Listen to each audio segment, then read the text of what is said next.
I think it feels like a make or break year for certain parts of the roster. Like the Cavs have had, this will be, because again, like they're in the play-in right now. I think all three of us probably expect them to be a playoff team. Like I don't think that's a wild assumption. So this is going to be the fourth postseason run for this core group of players, for Donovan, Darius Garland, Evan Mobley, Jarrett Allen. And the first year they lost to the Knicks. I don't know that like failure is enough, but it was a disappointing series against New York. The second year, like they get dinged for it, and I don't understand. They beat the Magic in the first round. They lost to the Celtics team that went on to win the title. And like there are some people that want to call that a failure. I'm like, no, like that was the best team in basketball all year. There was no shame in losing that series. And then last year was unquestionably a failure, right, with what happened in the postseason. So I do think that short of getting to the finals this year, given the state of the rest of the Eastern Conference, given how talented they are, if they don't take advantage of those opportunities and get to the finals, then I think anything is fair game.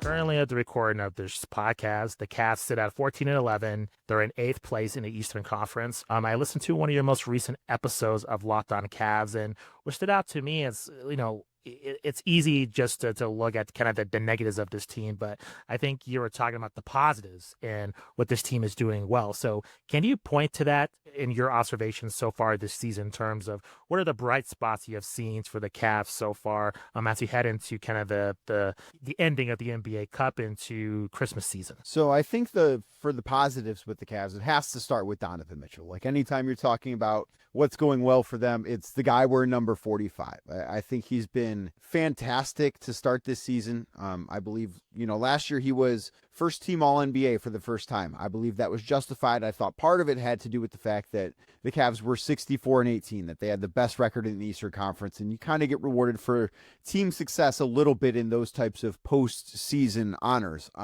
And this year, I think Donovan has been by far a better basketball player than he was last year. He's averaging over 30 points a game. He's the most efficient he's ever been. His effective field goal percentage is higher than it's ever been before. He's taking almost 10.5 threes per game and shooting them at almost 39%. It's the first time in his career he's shot over 50% from the floor.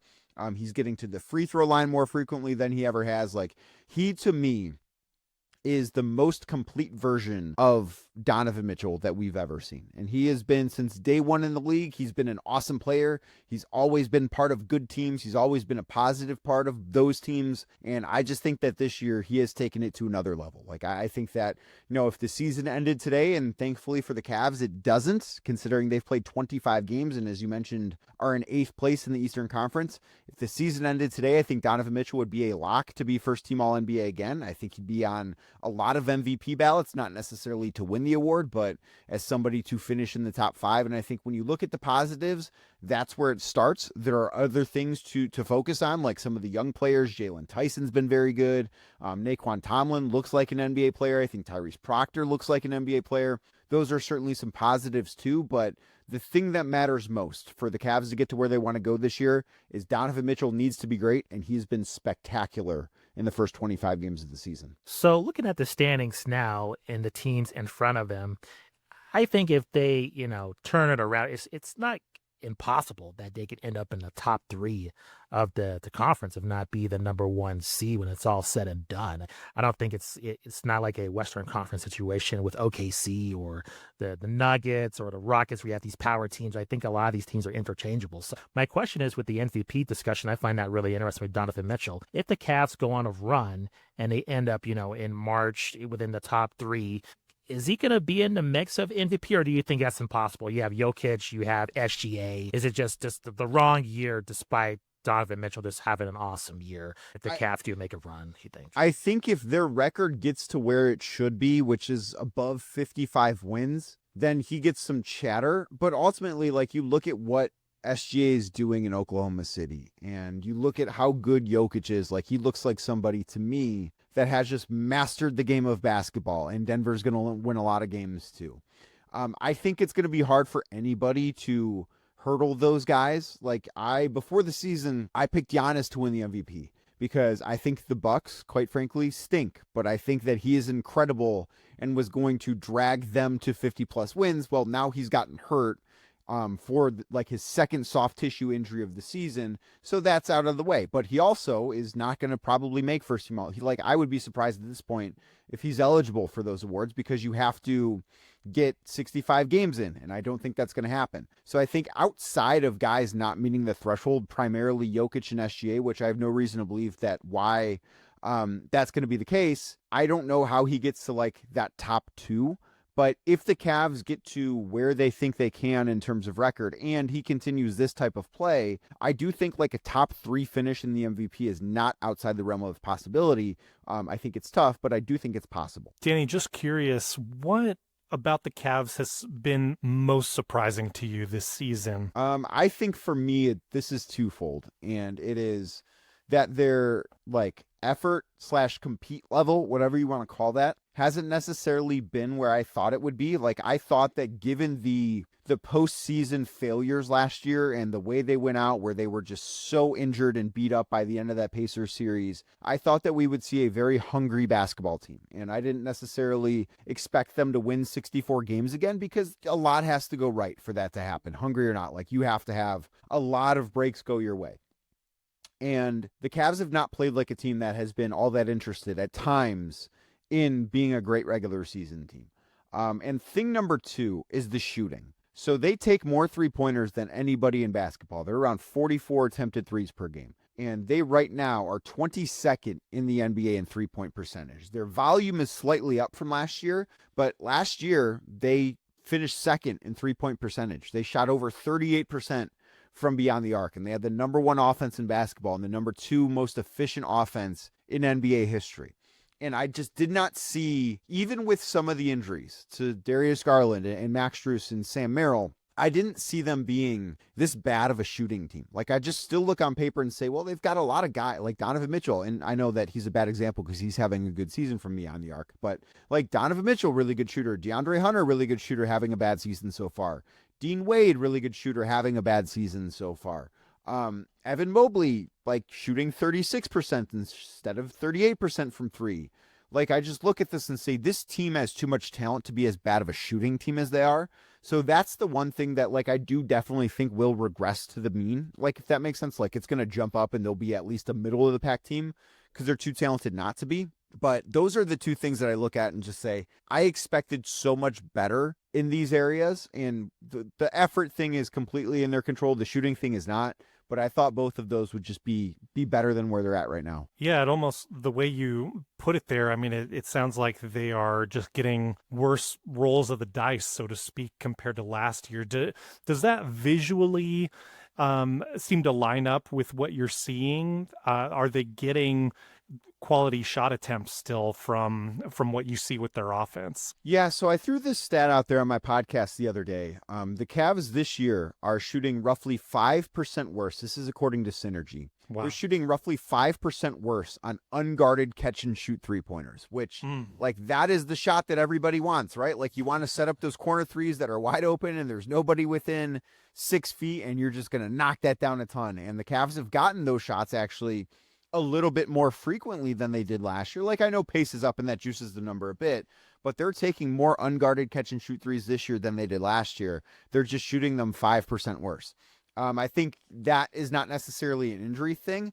The fact that they're 6% worse on guarded catch and shoot threes is an injury thing. Like, I think that is Sam Merrill. I think that is Max Strus. I think to some extent that's Darius Garland when he and Donovan Mitchell are playing together. So I look at that and say it matches the eye test, because I don't think that they're generating bad shots. I think that they have some games where they've gotten a little unlucky. Like, you think back to the last game they played against the Golden State Warriors, where it was their worst shooting performance in over 3 years. I looked up the box score the last time the Cavs had shot below 35% in a game. And the leading scorer that night for Cleveland was Colin Sexton. That was a game against New Orleans in which Lonzo Ball, currently on the Cavs, was on the Pelicans. That was 2 really bad injuries in 2 teams ago for him. So it's been a long time since that was like they had a performance just like that. And it feels like they've had a number of games from beyond the arc where the shots are just not falling for whatever reason. Interesting. It seems like through all this, at least what I'm seeing in my small corner, it seems like there is understanding for what has gone on in Cleveland. I mean, certainly maybe some disappointment, but do you feel like things feel secure for Coach Atkinson? Are you getting any indicators there's, concerns about leadership or stability there in the organization? No, this does not strike me as a the coach has lost the locker room type of situation. This is not what this is. I think this is a group that is frustrated. They have not played to their standard. I think Kenny Atkinson is frustrated. I think the locker room is frustrated. But I've gotten the sense that this is we are all in this together type of thing. I think that the group is certainly frustrated that they're not what they should be. I think they're a group that can't wait for the postseason to arrive, but I think there's a right way to handle that and a wrong way to handle that. And I think that they have handled that the wrong way so far. But I don't get the sense that this is there needs to be a change in leadership type of thing. I just don't think that's the case. So you mentioned their struggles from the 3-point line, and you believe that it has to do with luck. Is there any point of the season, do you think they pivot to a new strategy, or do you just think they just stick all the way to being reliant on the 3-point shot? Do you think is there a breaking point? Or no, I don't know if I would. My personal opinion, and I do think the opinion of the Cavs, is that they are shooting too many threes. Like, make or miss, 44 is a little bit high of a number for them to average. And so far this year, I believe the number is 42. When they take 42 threes or fewer in a game, they are 11-3 this year. That means they're getting to the paint more. And of course, luck is factored into that. But when they get 43 and above, they're not as good of a team. They had a game this year they lost, and yes, it was an overtime game, so you've got the extra 5 minutes to jack up shots. But they had a game they lost in overtime against Miami where they took 65 threes in a game. 65 threes, and yes, overtime, so 53 minutes. That's a lot of three-pointers. They've had a couple of other ones where they've taken 57 threes in a game. That, to me, has inflated their average, obviously, because it is like 25 games. It's not a super large sample size. But I look at it and just say, man, they are taking too many threes, make or miss. Like, they still need to, I think, be around 40. But there are typically 3 or 4 per game that I look at and say, you know what, that probably possession could have been better served if they would have gone to the basket, if they would have worked for a little bit of a better shot there. So those are the things that I look at and say, yeah, that can be fixed. Like, they don't need to totally revamp everything. I just think at times they need to be a little bit more selective, if that makes sense. Yeah, totally. And to that point, is there any moves at the trade deadline that the Cavaliers should make, or is that something where the nucleus is set? Is there anything that you think would be advantageous for the Cavaliers to do in terms of a trade before that deadline happens? So I think it is unfair to say as of right now, because it is, as we record this December 9th, the trade deadline is obviously around 2 months away. But we have not seen the Cavs at full strength. And I think that has to matter as you go through this. Like, the Cavs don't know what this team looks like on paper, or not on paper, in actuality. They know what it looks like on paper. But Darius Garland, when he's played this year, and I thought he looked very good despite having a really rough box score against the Warriors. I thought he moved around very well in the last game the Cavs played. I think he's trending in the right direction. But every game they've played, really, so they just finished a stretch of 5 games in 7 nights, and they went 2-3 in them.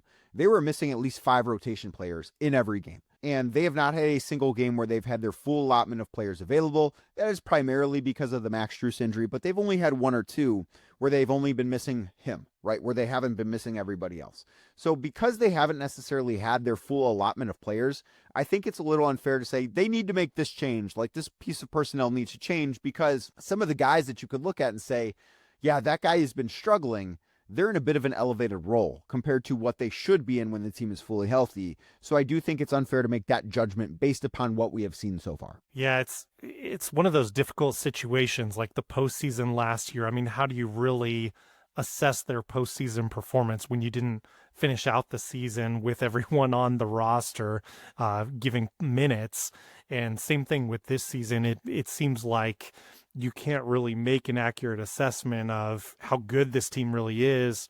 And I would imagine it's compounded by how open the Eastern Conference is. So it sounds like there's still a good amount of confidence there that, hey, once we have our squad all together, we can, who knows what we can accomplish. Maybe we can be the best team in the East, make it to the finals at a 3 or 4 seed. Right. And I think that this was a group that was always going to be judged on what it did or did not do in the postseason.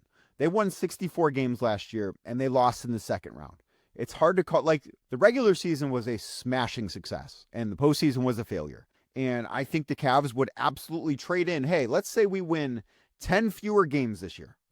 Instead of 64 and 18, we're going to go 54 and 28. But we make it to the finals. Cavs will take that trade in a heartbeat. And I think every team in the NBA would take that too. So I think that this is like I don't want to call this a necessary step back. I don't think they ever needed to be like 14 and 11 and totally kick the first 50 or 25 games of the season the way they have. But I look at this and just say everything that they're playing for is still in front of them, right? Like they can still accomplish every single goal that they realistically had, because I don't think that having the best record in the NBA in the regular season was a goal of theirs.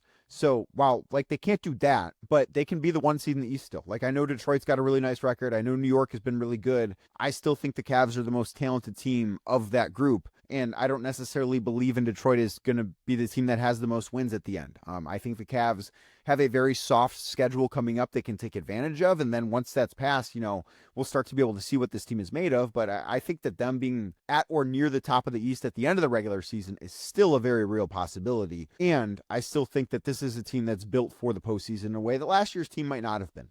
I want to shift towards the role players. But have there been any role players that stood out to you, either positively or maybe negatively in terms of not meeting expectations? I think there are guys on both sides of this fence, like Jalen Tyson, for instance, the second-year swingman out of Cal that they picked 20th overall last draft. He's been fantastic, and he has kind of stepped in with Max Strus being out because of the Jones fracture in his foot. And Jalen has done everything the Cavs have asked and so much more. Like I went into this season thinking that Jalen would probably do a lot of the little things, right? He'd be a good wing rebounder. He'd play defense, create some chaos opportunities for the Cavs.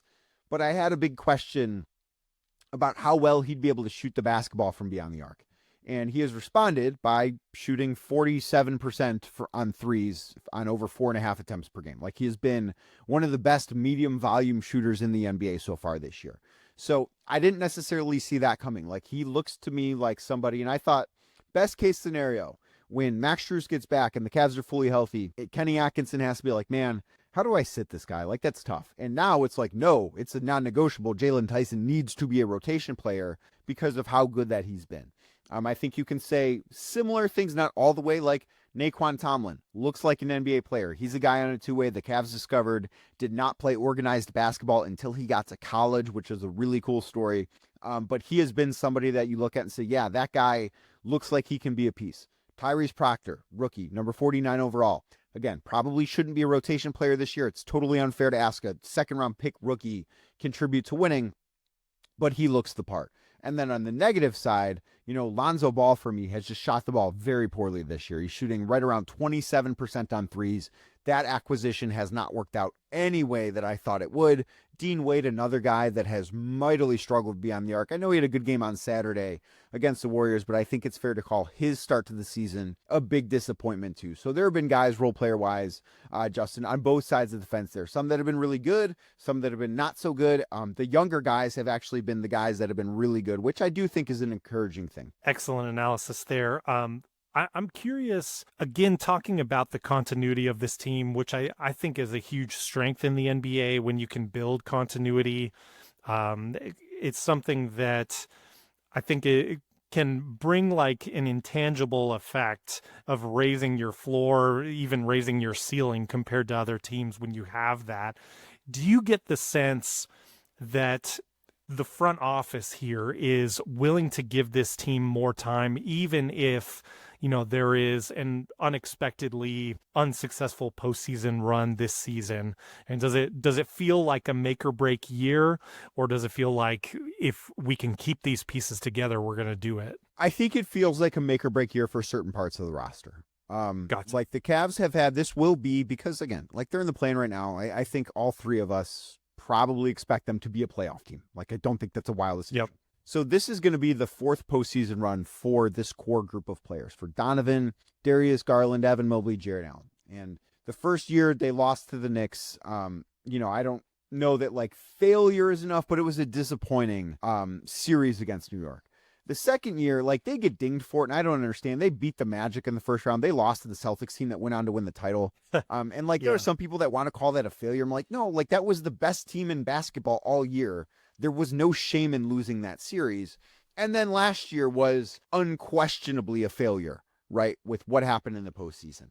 So I do think that short of getting to the finals this year, given the state of the rest of the Eastern Conference, given how talented they are, if they don't take advantage of those opportunities and get to the finals, then I think anything is fair game. Like, I wouldn't go out there and say, hey, we're going to trade Donovan Mitchell. I think that'd be silly considering how good I think he is. I wouldn't trade Evan Mobley either. I would really hesitate on Darius Garland. But after that, I think the rest of the roster needs to be open for business because they've got a lot of talented players. But at a certain point, if that group doesn't get there, you got to find a way to spice things up a little bit. And I think that this offseason, if they don't get to the finals, could be the time for that. So, Danny, we like to go inside the fan bases of each team in the NBA, get a sense of the relationship between the fans and just the team that they cheer on. And just curious, could you provide us your perspective on this relationship between just the fans and then the Cavs organizations, especially from LeBron to this current era now?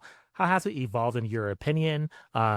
You kind of discuss why the Cavs fan base might be unique compared to other fan bases with the NBA. Can you shed some light on that? Yeah, I think that the Cavs fan base is a very interesting one. I will say I think the Cavs have awesome fans. Like inside Rocket Arena, when there's a big game there are not many environments, and I've been lucky enough to be in a lot of these arenas for big games. There are not many environments that are as good as Cleveland. When that place is rocking, when the Cavs are good, like that place is awesome.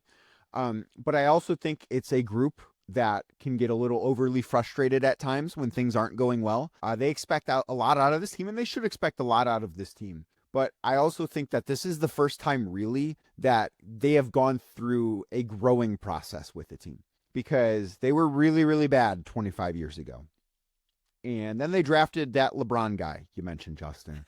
And they didn't like instantly become great, but they went from the worst team in the league to, I believe they won 35 games LeBron's rookie year. They won 40 games his second year. And then, they made the playoffs his third year. They went to the finals his fourth year.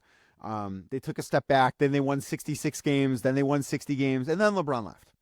And they were really bad for 4 years.